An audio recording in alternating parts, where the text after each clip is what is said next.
안녕하십니까. 코로나19 극복을 위한 금융 및 세제 지원이라는 제목으로 강의를 할 세무사 이봉구입니다. 반갑습니다.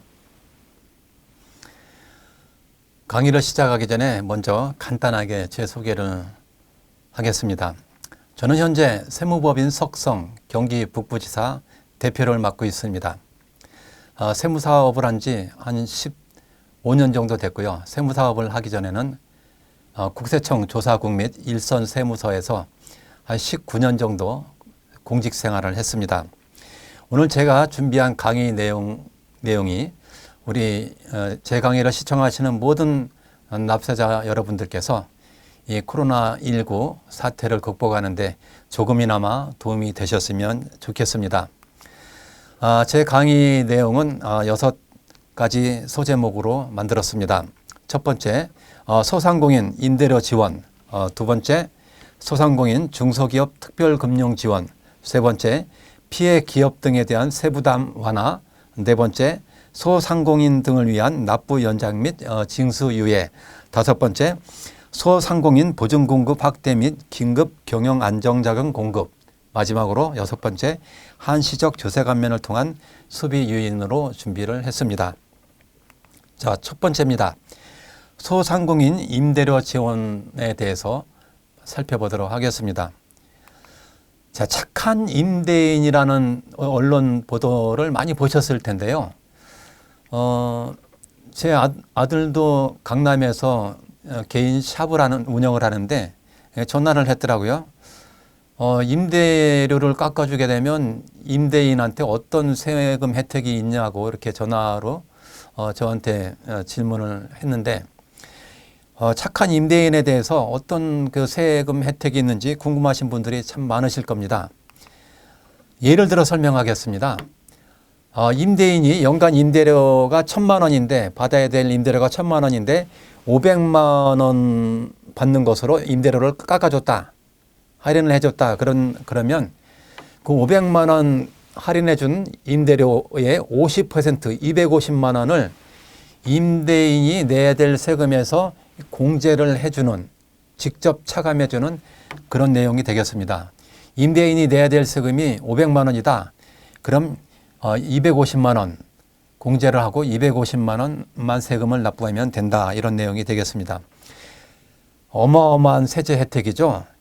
임대료 할인해 준 금액의 50%를 세금으로 깎아준다는 것은 이건 엄청난 세제 혜택입니다. 제가 세금에 관련된 일을, 세금쟁이 일을 30년 이상 하면서 이렇게 파격적인 세제 혜택은 처음 봤습니다. 그만큼 지금 이 코로나19 사태가 위중하고 정말 심각한 상태라는 것이죠.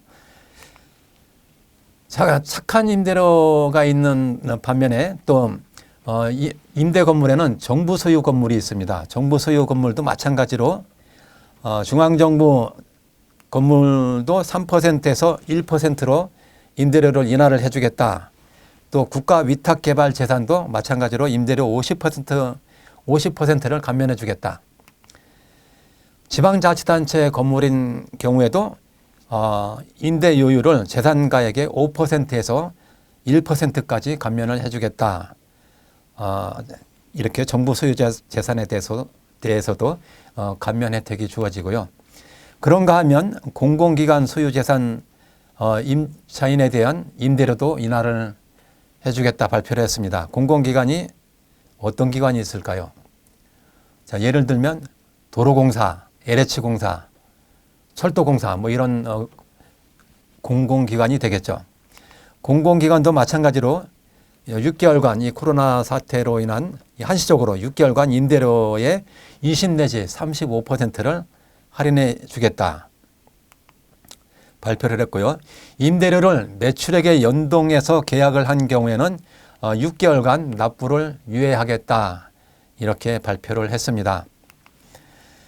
자, 그런가 하면 우리나라에는 그 프랜차이즈 가맹점으로 그 가맹점인 그 자영업자가 상당히 많죠. 특히나 프랜차이즈 가맹점들이 상당히 많은데요. 프랜차이즈 가맹점에 아주 특별한 그 세제 혜택이 아니고요. 금융 혜택이 발표가 됐습니다. 어떤 내용이냐면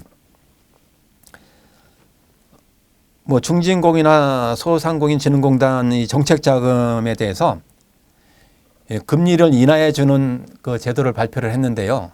어떤 경우에 금리 인하를 해 주느냐? 자, 여기 보시면 광고 판촉비, 가맹본부하고 가맹점이 공동으로 부담하는 광고 판촉비 가맹점 부담 비율을 10% 인하하는 경우에 이런 그 금리 우대를 해주겠다. 이 가맹본부하고 가맹점주하고 공동으로 부담하는 광고비하고 판촉비가 있을 겁니다. 이거를 가맹본부가 가맹점주로부터 받는 그 광고비 판촉비를 10% 인하를 해주게 되면 금리 혜택을 주겠다.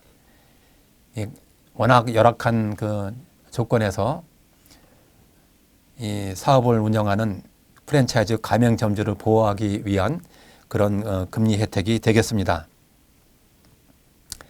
자, 이렇게 해서 착한 임대료 부분에 대해서 말씀을 드렸고요. 두 번째입니다. 소상공인 중소기업 특별금융 지원에 대해서 설명드리겠습니다. 소상공인에 대해서 초저금리 대출 그 범위가 무려 3배 정도 확대가 됐습니다. 기업은행에 1조 2천억 원 이 초저금리 대출 그 운영 자금이 무려 3조 2천억 원으로 확대가 되었습니다. 보증료도 1년간 한시적으로 신고나 기보 등의 그 보증서를 발급받으려면 보증료 비용이 발생하는데 이 신보나 기보 등의 이 보증료가 0.8%에서 0.5%로 인하가 됐습니다. 그런가 하면 소상공인진흥공단 경영안정자금 융자도 확대가 됐습니다. 2천억 원 자금 규모에서 1조 4천억 규모로 경영안정자금 융자가 확대가 됐죠. 대출금리도 2.3%에서 1.5%로 인하가 됐고요. 또 지역신보, 지역신용보증재단 이 특례보증이 10배 이상 확대가 됐습니다. 그래서 총 1조 원 자금이 공급이 됐고요. 보증료율도 20% 인하가 됐습니다. 중소기업 등의 원활한 자금 조달을 지원하기 위해서 금융 지원을 강화를 했는데요. 신용도가 낮아가지고 회사 이 중소기업 단독으로는 회사채 발행이 어려운 경우에 PCO 발행 규모, 프라이빗 CBO 발행에서 그 페이퍼리스 회사채가 되겠죠. 발행 규모를 확대를 했는데요. 1조 7천억 규모에서 2조 2천억 규모로 확대가 됐습니다. 그래서 개인적으로 신용도가 낮아서 회사채를 발행할 수 없는 그런 중소기업을 위해서 P12O 발행 규모를 확대를 했다는 말씀을 드리고요. 또 만기가 도래한 P12O 재발행 조건이 완화가 됐습니다. 기업의 상한 부담을 덜어주기 위해서 이 제도가 이제 발표가 된 것이고요. 만기 도래 시에 재발행 조건이 또 완화가 됐죠. 재발행을 하려면 P12O 회사채를 재발행을 하려면 기초자산의 20% 이상 상환을 해야지 다시 또 재발행을 할 수가 있는데 기초자산의 10% 이상만 상환해도 다시 또 재발행할 수 있도록 만기 도래 시에 재발행할 수 있도록 요건이 완화가 됐습니다. 자, 중소기업 등의 원활한 자금 조달을 지원하기 위한 금융 지원이 강화가 됐는데요. 피해 중소기업들에 대해서 긴급 경영안정자금 융자가 20배나 확대가 됐습니다. 피해를 당한 중소기업들에 대해서 그 긴급 경영안정자금이 300억 원 규모에서 무려 6,300억 원으로 이 대출 금액을 대출 범위를 확대를 했고요. 대출 금리도 2.65%에서 2.15%로 인하를 했습니다. 그런가 하면 중소기업들이 외상거래를 하다가 손실을 보는 것을 방지하기 위해서 매출채권 보험 규모를 확대를 했습니다. 매출채권 보험 규모가 2조에서 2조 2천억 원 규모로 확대가 됐고요. 그 외상거래를 하다가 보험사고가 발생했을 경우에 그 피해를 빨리 만회를 하기 위해서 10일 이내에 보험금을 지급하는 것으로 그렇게 발표가 되었습니다. 자, 이렇게 두 번째 소상공인 중소기업 특별금융지원제도를 설명을 드렸고요. 자, 세 번째입니다. 피해 기업 등에 대한 세부담 완화 자료를 설명드리겠습니다. 연 매출액 6천만 원 이하 영세 개인 사업자들에 대해서는 앞으로 이제 간이가세자 수준으로 납세를 하겠다. 그런 발표를 했습니다. 원래 연간 매출액이 4,800만 원 이하인 경우에 간이가세자로서 이 낮은 그 부가가치세를 부담하게 되는데요. 이 간이가세자 기준 금액을 6천만 원, 오늘 어제 보도자료를 보면 8천만 원까지 이따 뒷부분에서 다시 한번 설명드리도록 하겠습니다. 또 핵심 부품 조달 비용 경감을 위해서 우리 코로나 사태로 인해서 긴급 항공운송 시에 이 부품 조달을 위해서 항공운송 시에 관세 운임을 항공운임 대신에 해상운임으로 아주 저렴한 가격으로 항공운임 대신에 해상운임을 적용하겠다 이렇게 발표를 했습니다. 코로나 사태로 인해서 숙박시설 등 피해를 입은 지역업체들에 대해서는 피해 상황에 따라서 재산세와 종합부동산세 등을 지방의회 의결로 감면해 주는 것으로 발표를 했습니다. 이렇게 세 번째 소상공인 중소기업을 위한 특별 세제 혜택을 설명을 드렸고요. 네 번째입니다. 소상공인 등을 위한 납부 연장 및 징수 유예인데요. 먼저 내국세 분야입니다. 우리 납세자 여러분들께서 3월달엔 법인세 신고를 하셔야 되고요. 개인 사업자인 경우에는 5월달에 소득세 신고를 하셔야 되는데 이 코로나 사태로 인해서 신고 납부 기한을 최대 9개월까지 연장해 주는 것으로 발표를 했습니다. 기왕에 고지서를 받았을 때 세무서에서 납세 고지서를 받았다. 그런 경우에도 최대 9개월까지 징수 유예를 해주는 것으로 발표를 했습니다. 또 체납 처분은 체납을 하게 되면 어떻게 되죠? 평소에 체납을 하게 되면 체납 처분 강제 집행을 하게 되죠. 압류를 하거나 재산을 공매를 하거나 체납 강제 집행을 하게 되는데 체납인 경우에도 최장 1년까지 강제 집행을 하지 않겠다 이렇게 발표를 했습니다. 지방세도 또한 마찬가지로 신고 납부 기한을 최장 1년까지 연장을 해주고요.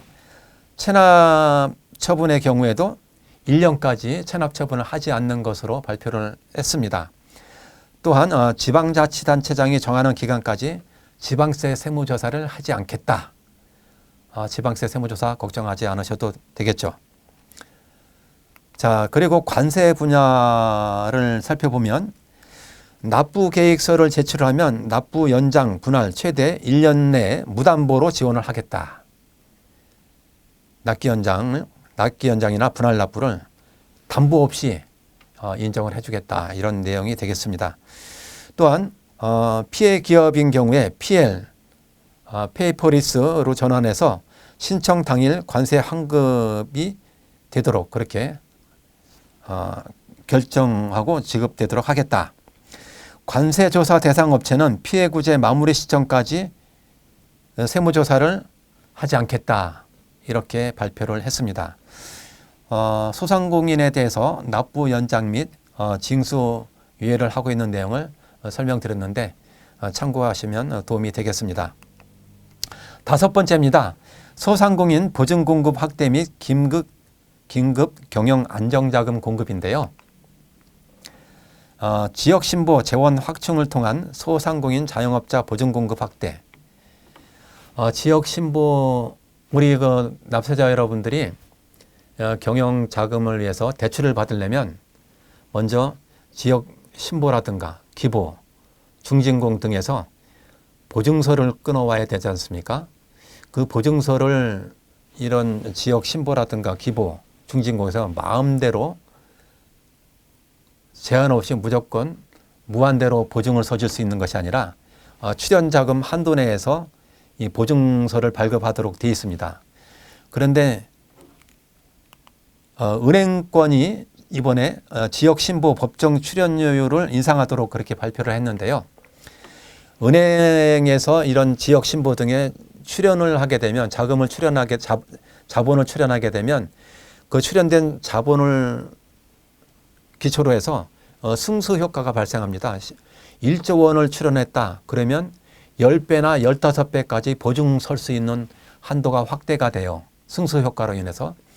그래서 엄청나게 그 융자 금액이 출연 금액보다 10배 내지 15배로 이렇게 융자 범위가 확대가 되는 효과를 가져오게 됩니다.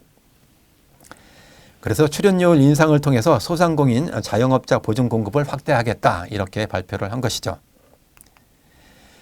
또 시중은행을 통해서 긴급 경영 안정자금 3조 2천억 원을 신규 공급하겠다. 이번에 추경 예산이 이제 반영이 된 거겠죠. 3조 2천억 원이 시중은행에 공급이 됐는데요. 문 대통령께서 또 이 추경 예산이 1차만으로 끝나는 것이 아니라 필요하다면 2차, 3차까지 추경이 더 집행이 될 것이다 이렇게 발표를 하셨습니다. 또 그 금리도 기존은행 대비 긴급 경영 안정 자금은 기존은행 대출 대비 1% 내지 1.5% 낮은 금리를 적용하는 것으로 발표를 했습니다. 은행권은 최소 6개월 이상 이 코로나 위기 상황이 안정될 때까지 기존 여신 만기 연장을 해주는 것으로 발표가 됐고요. 또 일부 은행에서 시행 중인 이자 납부 유예를 전 금융권으로 확산하도록 정부에서 독려를 하고 있습니다. 이렇게 다섯 번째 소상공인 중소기업 특별금융 지원에 대해서 설명을 드렸고요. 마지막으로 여섯 번째 한시적 조세 감면을 통한 소비 요인 제도에 대해서 설명드리도록 하겠습니다. 지금 코로나 사태로 인해서 코로나 포비아로 인해서 워낙 그 공포 심리가 작용을 해서 소비가 지나치게 위축되다 보니까 국가 경제가 이대로 가다간 정말 심각한 사태로 갈 수도 있겠다 싶어서 정부에서는 한시적으로 조세 감면을 통한 소비 활성화 대책을 발표를 한 것입니다. 자, 어떤 내용이 있느냐 살펴보겠습니다. 자동차 산업이 좀 위기라고 하는데요. 자동차 산업 보호를 위해서 모든 승용차 구입을 할 때 이 개별 소비세 70%를 인하를 하겠다. 차를 살 때 개별 소비세 70% 100만 원 한도 내에서 세금을 깎아주겠다 이렇게 발표를 했습니다. 자, 그런가 하면 신용카드 소득공제율을 2배를 해주겠다. 기존의 정책들은 이제 신용카드 사용액에 대해서 소득공제율을 축소하는 정책이었습니다. 이제 신용카드 문화가 이제 자리를 잡았기 때문에 굳이 소득공제가 이제 더 이상 필요하지 않다 이렇게 판단을 한 것인데 이번 코로나 사태로 인해서 이 소비가 너무 위축되다 보니까 소비 촉진을 위해서 좀 카드 좀 사용하라, 소비 좀 하라 이런 차원에서 카드 사용액에 대해서 소득공제율이 2배가 확대가 된 것이죠. 자, 신용카드 경우에 15%에서 30%로 확대가 됐고요. 체크카드나 현금 영수증 경우에 이 30%에서 60%로 확대가 됐습니다. 전통시장이나 대중교통을 통한 이 카드 사용액에 대해서는 40%에서 80%로 소득공제율이 역시 2배로 확대가 되었습니다. 그런가 하면 접대비 수익 금액, 접대비 그 송금 산입 한도가 또 확대가 됐습니다. 기존의 과세관청 정책은 접대비 한도액 건전한 소비 문화 확산을 위해서 접대비 한도액을 갈수록 이제 그 축소하는 정책이었는데, 이번에 코로나19 사태로 인해서 한시적으로 2020년 한시적으로 이 송금 산입 한도액을 대폭 확대를 했습니다. 그 수익 금액 대비 일정 비율만큼 사용하면 접대비로 그 비용으로 인정을 해주는데, 그 송금 산입 한도액이 0.05%만큼, 매출액의 0.05%만큼 더 비용으로 인정해 주도록 그렇게 발표를 했습니다. 한마디로 소비 좀 하라, 이런 취지로 보시면 되겠습니다. 그런가 하면 외국인에 대해서 외국인이 관광호텔을 투숙하게 되면 그 부가세를 환급해 주는 제도가 2020년까지 시행되도록 되어 있었는데, 이 제도를 2022년 말까지 연장하는 것으로 발표가 되었습니다. 그리고 가정 양립 추세에 맞추어서 일자리, 휴가, 문화, 관광, 출산 쿠폰 이 제도를 도입을 했습니다. 정부에서 소비 촉진을 위해서 이 쿠폰 제도를 도입을 했는데요. 예를 들어서 일자리 쿠폰의 경우에 어떤 내용이냐면, 60세 이상 그 어르신들이 공공 근무를 해서 공익 근무를 하고 받을 임금이 50만 원이다. 현금으로 받으면 50만 원인데 쿠폰으로 받으면 그 인센티브가 있습니다. 20%를 더 지급합니다. 10만 원 더 지급해서 20%인 10만 원을 더 지급해서 60만 원을 쿠폰으로 지급하는 거죠. 그 어르신들 그 근로자 입장에서는 50만 원 받을 거 쿠폰으로 받으면 60만 원을 받으니까 쿠폰으로 받겠죠. 그러면 쿠폰을 받아서 이제 그 소비를 하게 되겠죠. 소비를 많이 하라, 이런 취지에서 이 정부에서 이 5가지 쿠폰 제도를 도입을 한 것이죠.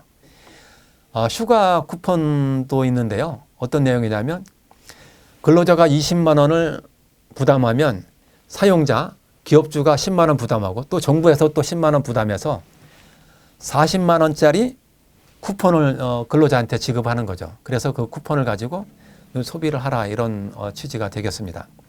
근로자들이야 자기가 20만 원 냈는데 40만 원짜리 쿠폰을 받아서 소비를 하니까 가능하면 같은 값이면 이 쿠폰으로 받으려고 하겠죠. 쿠폰을 받으려고 하겠죠. 마찬가지로 문화상품권도 마찬가지고, 저소득 계층에 대해서 정부에서 무상으로 다 문화상품권 등을, 문화쿠폰을 지급을 할 계획이고요. 또 관광 숙박단지의 그런 인증을 받게 되면 추첨을 통해서 또 정부에서 이 관광 쿠폰을 지급하는 것으로 발표가 되었습니다. 모든 또 임산부들에게 출산 쿠폰을 지급하는 것도 또한 발표가 되어 있습니다. 이렇게 해서 소비 진작을 위한 특별한 그런 제도를 제가 설명을 드렸고요.